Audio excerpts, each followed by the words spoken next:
परमशिवोऽहम् ॐ नित्यानन्द परमशिवोऽहम् ॐ नित्यानन्द परमशिवोऽहम् ॐ नित्यानन्द परमशिवोऽहम्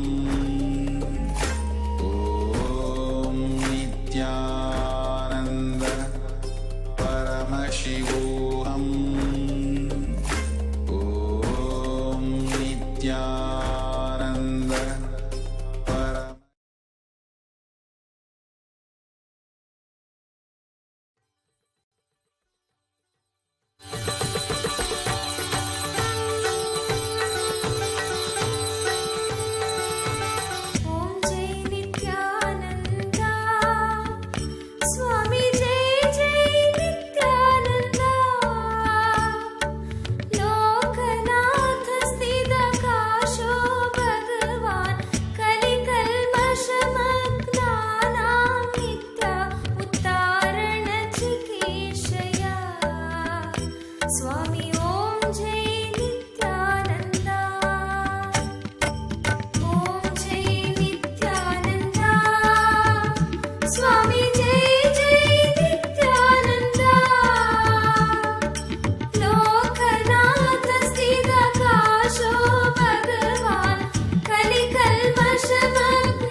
Nityananda. Before we begin the Pada Puja and Shiva Puja today, we request all the Pada Puja participants and everyone else who is participating in this puja, physically here and online, to declare the following with integrity and authenticity. If you agree to this, please say yes loudly. I authentically cognize, which is internally processed, understand and declare the truth that cosmic energy exists. Yes, I authentically cognize, which is internally processed, understand and declare the truth that Swamiji, Nityanandeshwara Paramashiva and Nityanandeshwari Parashakti, the Guru Paduka and Atmalinga are the Chinmaya Vigrahas, embodiment and representation of that very cosmic energy. I authentically cognize, which is internally processed, understand and declare the truth that whatever I offer during the Pada Puja and Paramashiva Puja to Swamiji, to Nityanandeshwara Paramashiva and Nityanandeshwari Parashakti will reach the cosmic source of energy directly. Yes, I authentically cognize, which is internally processed, understand and declare the truth of Soham Asmi, that even when I worship, I am Him. Yes. Let us now enter the Pratyaksha Pada Puja, followed by the Paramashiva Puja. Please be seated in a meditative space of gratitude and deep restful awareness in your Ananda Gandha. The first is the Satguru Vandanam. Now please take some flowers in your folded hands, close your eyes and offer the flowers at Swamiji's feet at the end of the mantra. Nityanandam Paramasukhadam Kevalam Jnanamurtim Dvandvatitam Gagana Sadrisham Tattvamasya Adhilaksham Ekam Nityam Vimalamachalam Sarvadhi Sakshi Bhutam Bhavatitam Trigunarahitam Satgurum Tam Namami. The next is the Guru Parampara Vandanam. Now please take some flowers in your hands and offer the flowers at Swamiji's feet at the end of the mantra. Nityanandeshwara Paramashiva Samarambham Nityanandeshwari Parashakti Madhyamam Asmadacharya Paryantam Vande Guru Paramparam. The next is the Arunagiri Yogishwara Vandanam. Now please take some flowers in your hands, close your eyes and offer the flowers at His Divine Holiness Swamiji's feet at the end of the mantra. Lalate Tripundri Nitila Krita Kasturi Tilakaha Spuranmala Dharaspurita Katikaupina Vasanaha Dadhano Dustaram Chirasi Bhanirajam Shashikalam Pradipas Sarvesham Arunagiri Yogi Vyate. The next is Tattva Chamanam, the ritualistic cleansing of the mouth.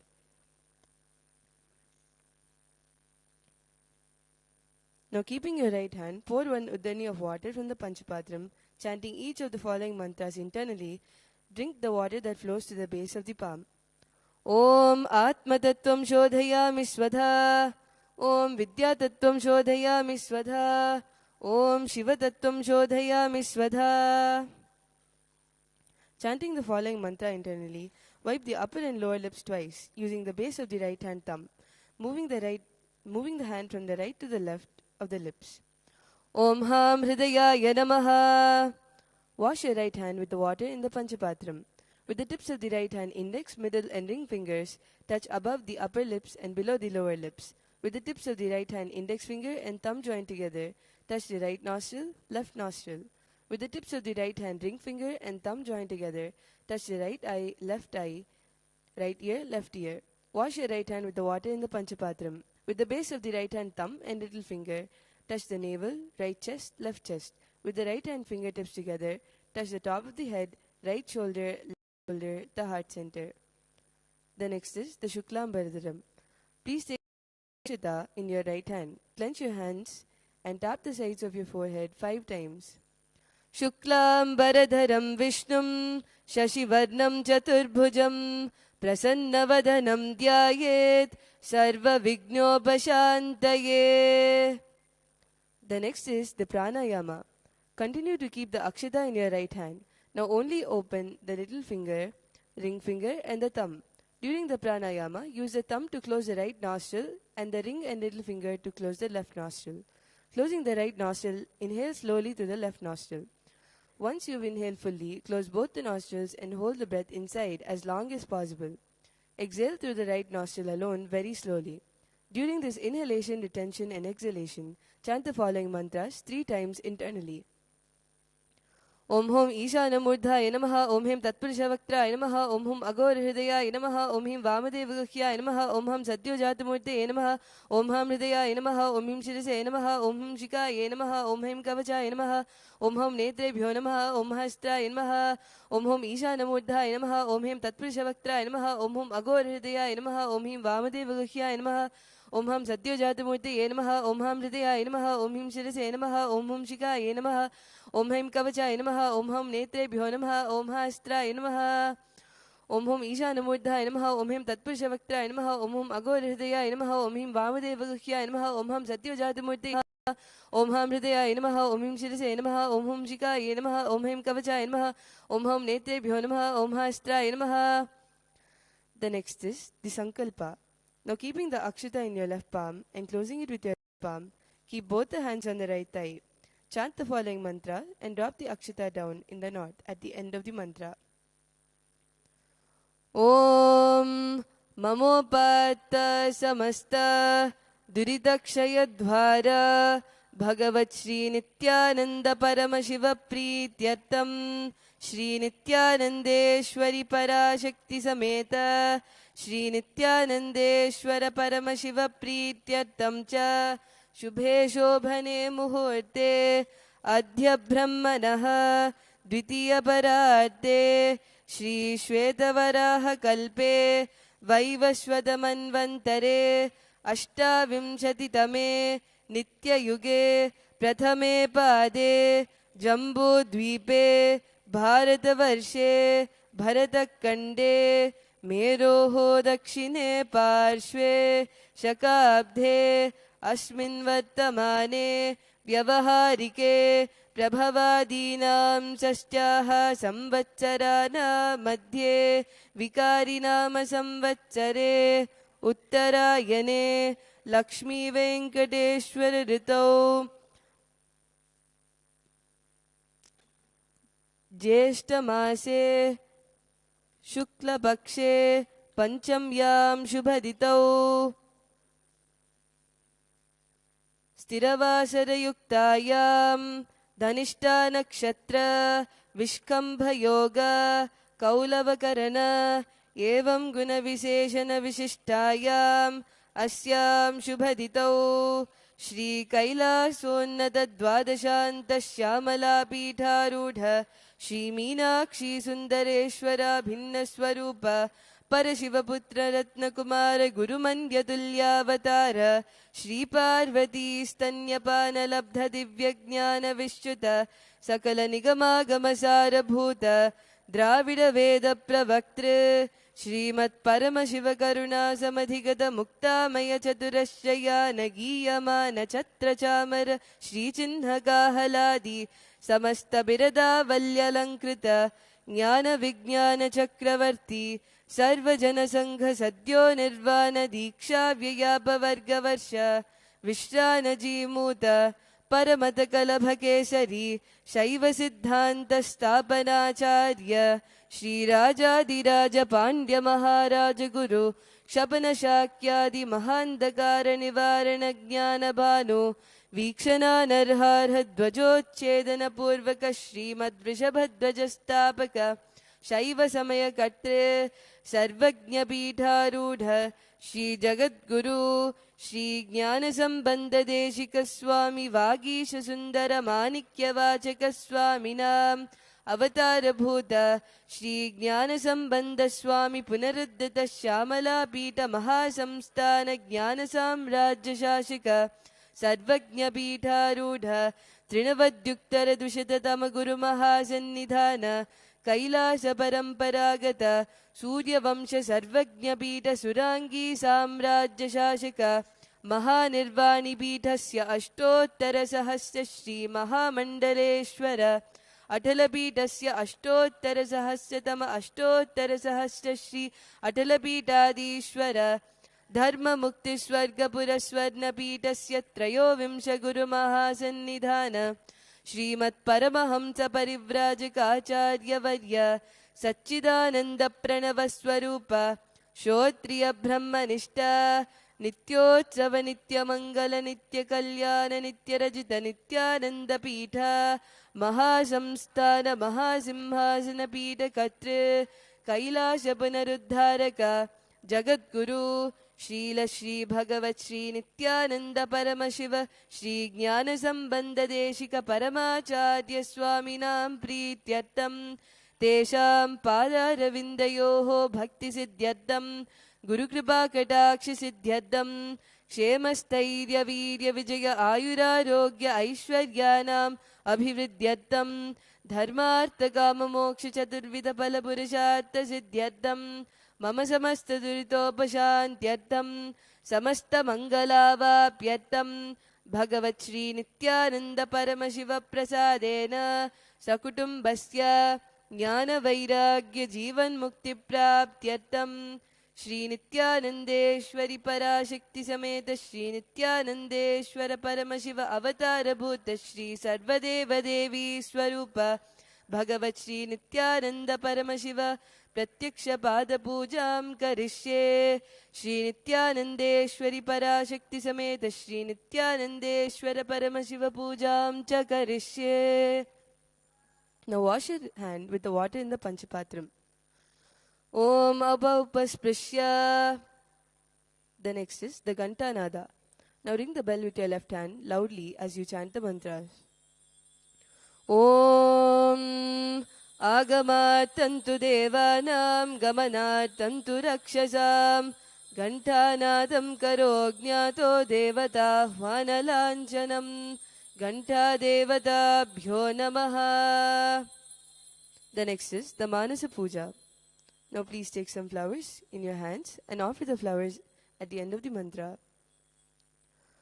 Om Hridmamasanam Dadyat Sahasrarachyutam Hritaihi Padyam Charanayor Dadyat Manastu Adhyam Nivedayet Tena Amritena Achamaniyam Snaniyam Tena Chasmritam Akashatattvam Vastram Syat Gandhasyat Gandhatatvakam Chittam Prakalpayet Pushpam Dhupam Pranan Prakalpayet Tejastattvam Cha Deepartam Naivedhyam Syat Sudham Buddhihi Anahatattvanirghanta Vayutattvam Cha Chamaram Sahasraram Bhavet Chatram Shabdatattvam Cha Geetakam Nityamindriya Karmani Chanchalyam Manasastatha Sumekalam Padmamalam Pushpam Nana Vidam Tatha Amayadhyir Bhava Pushpaihi Archayet Bhava Gocharam Amayam Manahankaram Aragam Mamadam Tatha Amohakam Madam Bancha Adveshakshobhagau Tatha Amatsaryam Malobham Cha Dashapushpam Vidurbudah Ahimsa Paramam Pushpam Pushpam Indriya Nigraha Daya Pushpam Shama Pushpam Jnana Pushpam Cha Panchamam Iti Panchadashair Bhava Pushpaihi Sampujayet Bhagavantam Shri Nityananda Paramashivam. The next offering is the offering of the Asanam. Now please take some flowers and akshata in your hands and offer it at His Divine Holiness Swamiji's feet along with the mantra. Asanam Om Sarvabhutantarastaya Sarvabhutantaratmane Kalpayam Yubhaveshatham Asanam Te Namo Namaha. Om Hrim Idam Suvarnasanam Sarvadeva Devi Swarupaya Bhagavate Shri Nityananda Paramashivaya Namaha. The next is Swagatam. Now please take some flowers in your hands and offer the flowers at His Divine Holiness Swamiji's feet at the end of the mantra.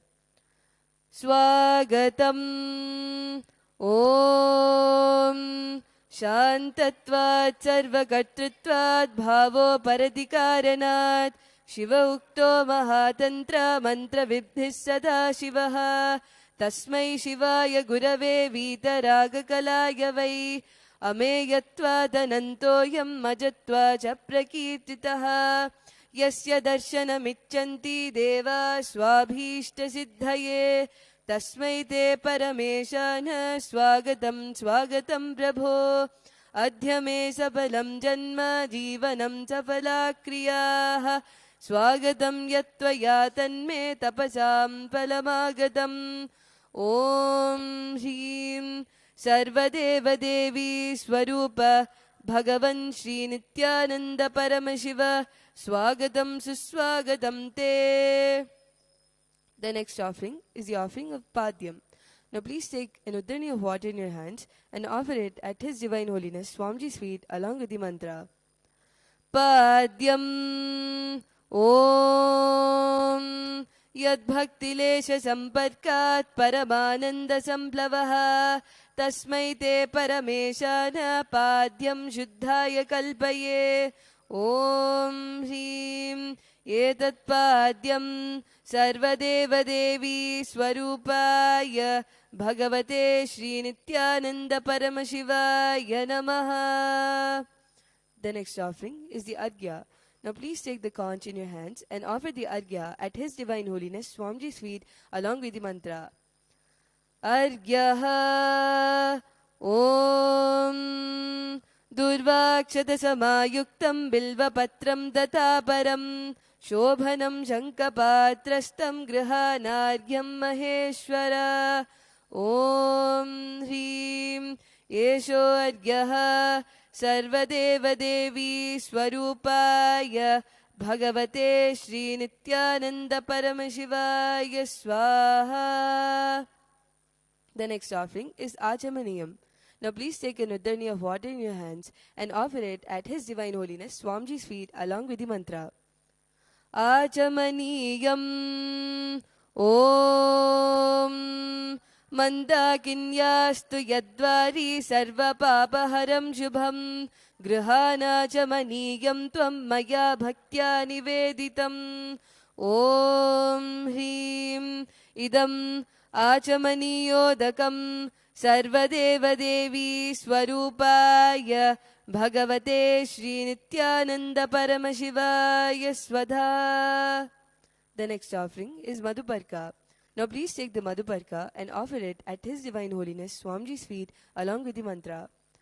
Madhuparkaha Om Sarvakalmashanashaya Paripurna Sudhatmakam Madhuparkamimam Deva Kalpayami Prasidame Om Hrim Yesha Madhuparkaha Sarvadeva Devi Swarupaya Bhagavate Shri Nityananda Paramashivaya Swadha. The next offering is the Gandha Tailam. Now please take the Gandha Tailam, the scented oil in your hands, and offer it at His Divine Holiness Swamiji's feet along with the mantra. Gandha Tailam Om Sneham Grihana Snehena Lokanam Hitakaraka Sarvalokeshu Shuddhastvam Dadami Snehamuttamam Om Hrim Idam Gandhatailam Sarvadeva Devi Swarupaya Bhagavate Shri Nityananda Paramashivaya Nivedayami. The next offering is Snaniyam. Now please take an uddhani of water in your hands and offer it at His Divine Holiness Swamiji's feet along with the mantra, and please ring the bell as you do so.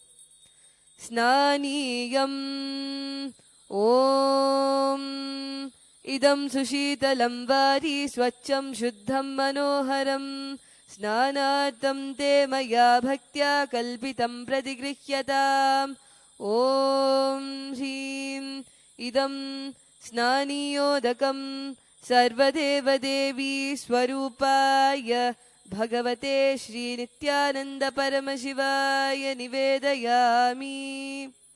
The next offering is the offering of the Vastram. Now please take the offering of clothes in your hands and offer it to His Divine Holiness Swamiji's feet along with the mantra. Vastram Om Maya Chitrapatatchanna Nijaguhyoru Tejase Niravarana Vijnaya Vasaste Kalpayamyaham. Om Hrim Idam Vastrottariyam सर्वदेवदेवी स्वरूपाय भगवते श्रीनित्यानन्दपरमशिवाय निवेदयामि. The next offering is the Abharanam. Now please take the jewelry in your hands and offer it at His Divine Holiness Swamiji's feet along with the mantra.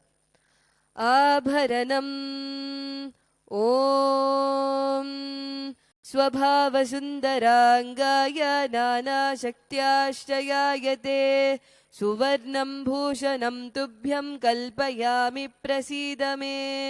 ॐ ह्रीं इदं सुवर्णाभरणं सर्वदेवदेवी स्वरूपाय भगवते श्रीनित्यानन्दपरमशिवाय निवेदयामि. The next offering is the Gandha. Now please take the sandalwood paste in your hands and offer it at His Divine Holiness Swamiji's feet along with the mantra.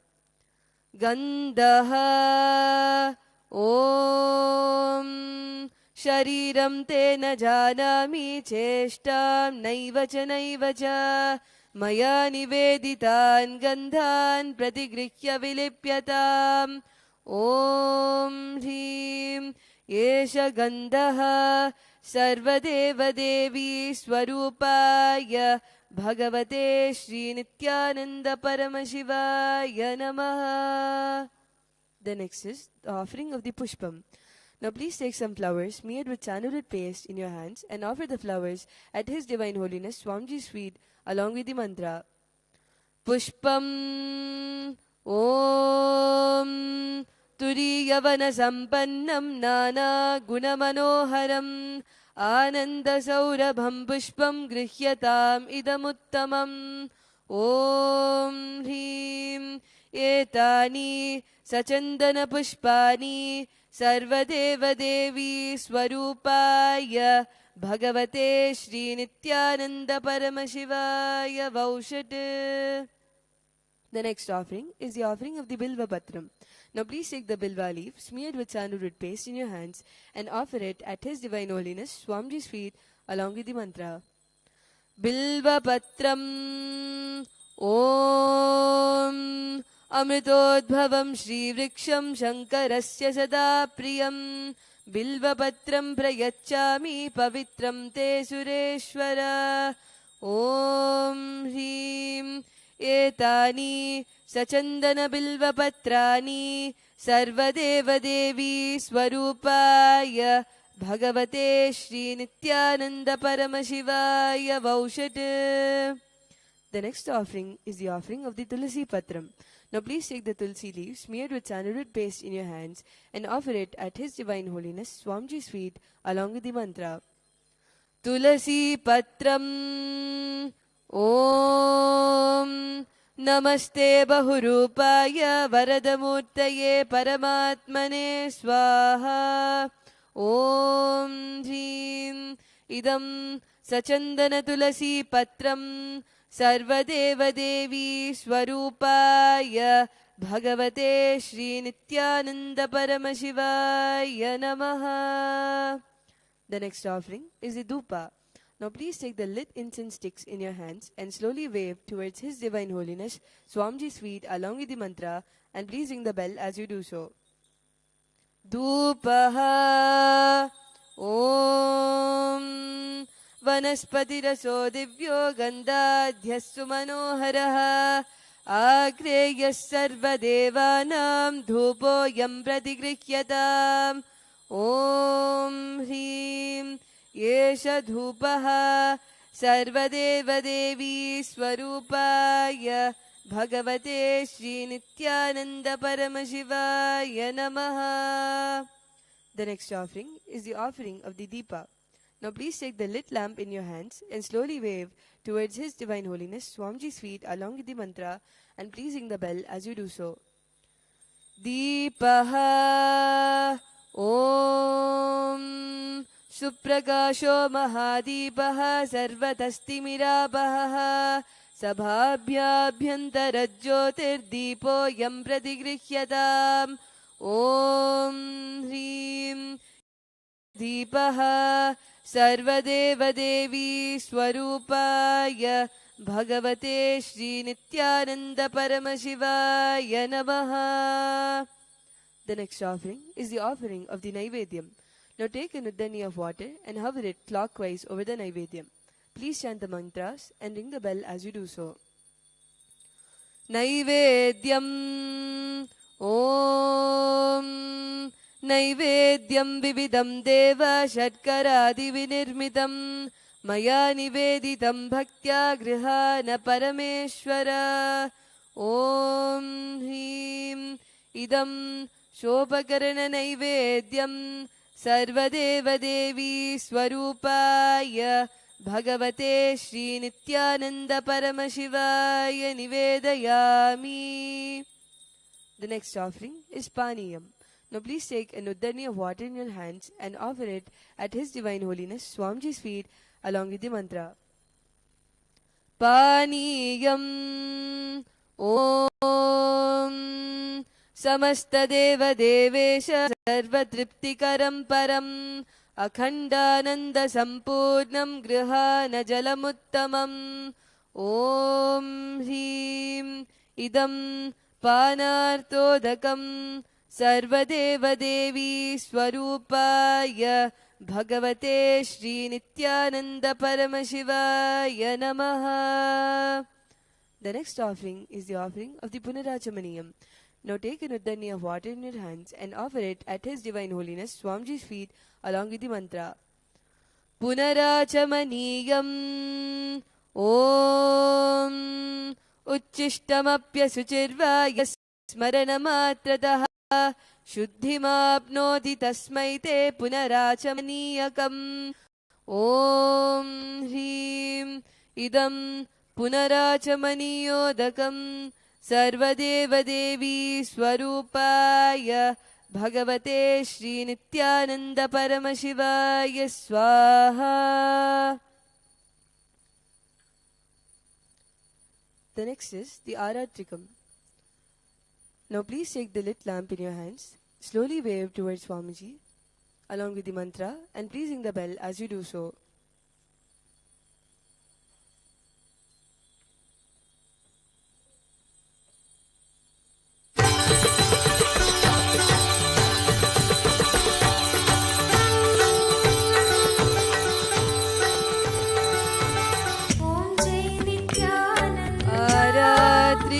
Swami Jai Jai Nityananda Yesha Deepamala Sarvadeva Devi Swarupaya Bhagavate Shri Nityananda Paramashivaya Namaha. Om Rajadi Rajaya Prasakya Sahine Namo Vayam Vai Shavanaya Gurmahe Same Kaman Kama Kama Yamakyam Kameshwaro Vaishravano Dadadu Kuberaya Vaishravanaya Maharajaya Namaha. Karpuragoram Karunavataram Samsarasaram Bhujagendraharam Sada Vasantam Hridayarvindye Bhavam Bhavani Sahitam Namami Bhavam Bhavani Sahitam Namami Bhavam Bhavani Sahitam Namami. Aratrikam Samarpayami Bhagavat Shri Nityananda Paramashiva Charana Kamalebhyo Namaha. This is the Pushpanjali. Now please take a few flowers in your hands, close your eyes till the end of the mantra and offer the flowers at His Divine Holiness Swamiji's feet at the end of the prayer. Pushpanjali Guru Brahma Guru Vishnu Guru Devo Maheshwara परमेश्वरः गुरुसाक्षात् परब्रह्म तस्मै श्री गुरवे नमः अखण्डमण्डलाकारं व्याप्तं येन चराचरं तत्पदं दर्शितं येन तस्मै श्री गुरवे नमः अज्ञानतिमिरान्धस्य ज्ञानाञ्जनशलाकया चक्षुरुन्मिलितं येन तस्मै श्री गुरवे नमः अनेकजन्मसम्प्राप्तकर्मबन्धविदाहिने आत्मज्ञानप्रदानेन तस्मै श्री गुरवे नमः मन्नाथ श्रीजगन्नाथो मद्गुरु श्रीजगद्गुरुः ममात्मा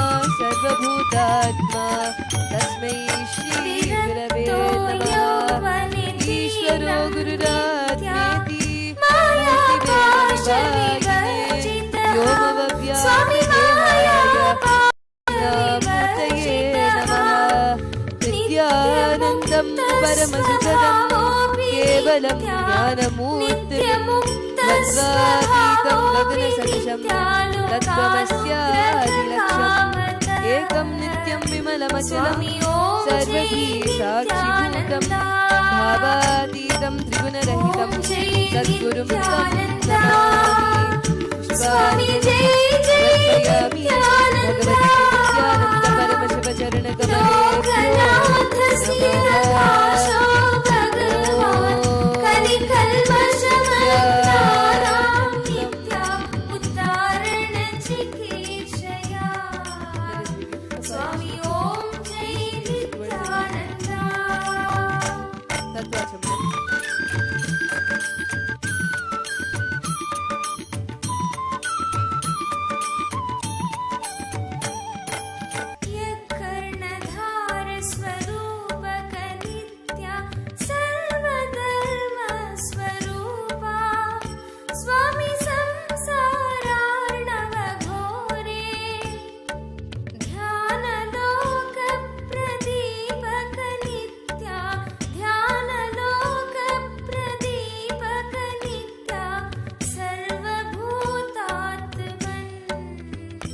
स्वामी ओम जय नित्यानंद ओम जय नित्यानंद स्वामी जय जय नित्यानंद लोकनाथ स्थितकाशो भगवान् कलिकल्मषमग्नानां नित्या उद्धारण चिकीर्षया स्वामी